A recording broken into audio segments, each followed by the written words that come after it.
Hello, sir. How are you? Can I take this off? Is it okay? Okay. Bismillah ar-Rahman ar-Rahim. Ladies and gentlemen, I have traveled to New York on the instructions of my Prime Minister, Prime Minister Imran Khan,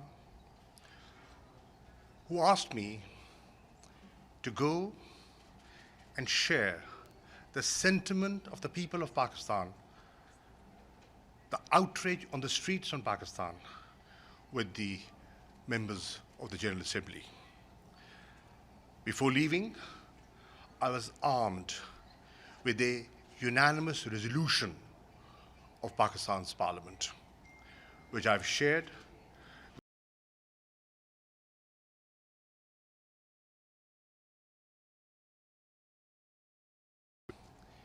I have made 6 basic points.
activation of the Human Rights Council.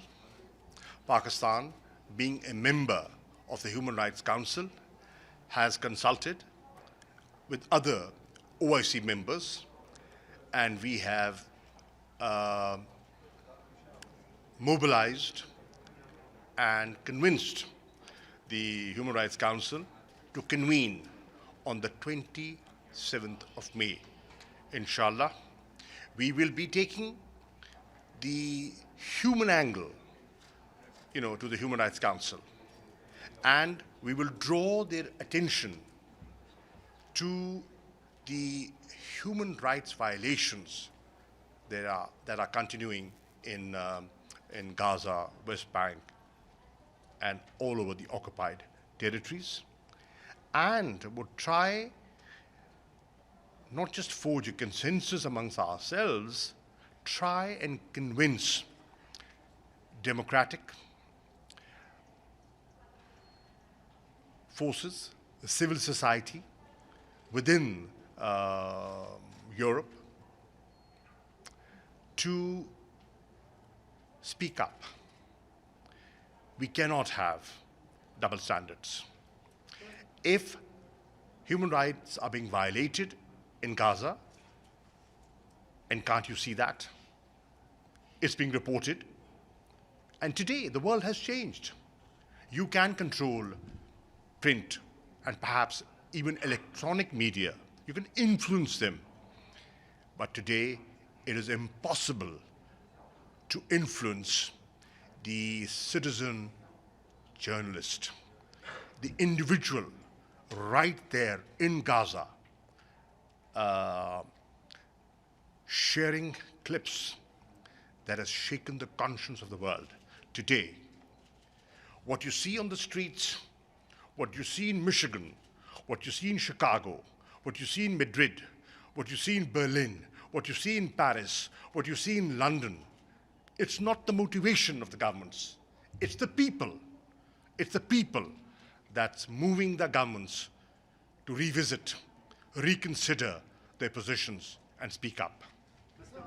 On the humanitarian front, talking about international force to provide protection to the Palestinian people.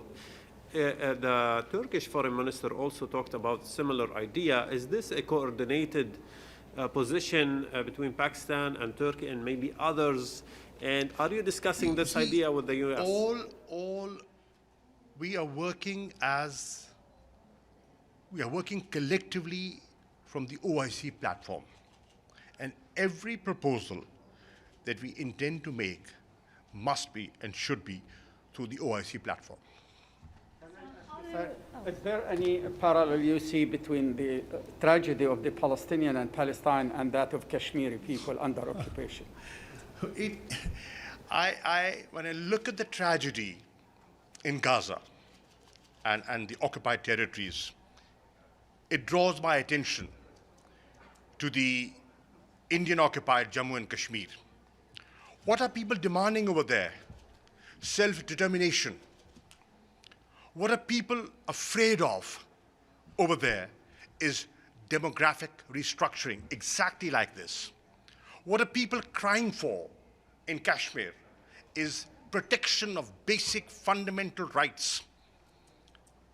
What are people asking for from the international community is, please, there should be no impunity to indiscriminate use of force. What are people saying? What are people crying out over there? That we are suffering a double lockdown, a COVID lockdown, and we are under a military siege of the most militarized zone in the world. So obviously there are similarities. So how do you evaluate the United States, which is reluctant to the agreement in the Security Council? Well, I think the Biden administration is actively engaged. I had a word with Secretary Blinken. I spoke to him from Pakistan, and we had a telephonic conversation, and he informed me that their representative was in the region trying to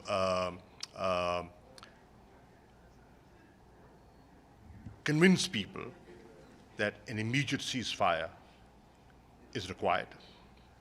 And he assured me of intensive diplomatic activity. You see that, and I hear more voices within the United States speak up. I'm told that there is a hot debate within the Democratic Party on what the reaction of the administration should be. I'm told more and more people within the US Congress are speaking up. And I'm encouraged to see caring Americans who've always stood up for human rights and have stood up for universal values. They are being counted through their peaceful demonstrations in Chicago and Michigan and other places. So yes, I think this pressure that is building, people's pressure, well, I think hopefully convince the administration, the US government, to reconsider their approach and forge a consensus within the Security Council so that there is an immediate ceasefire. Our immediate objective today, my purpose of traveling to New York today, is to achieve an immediate ceasefire, and the rest will follow. Thank you.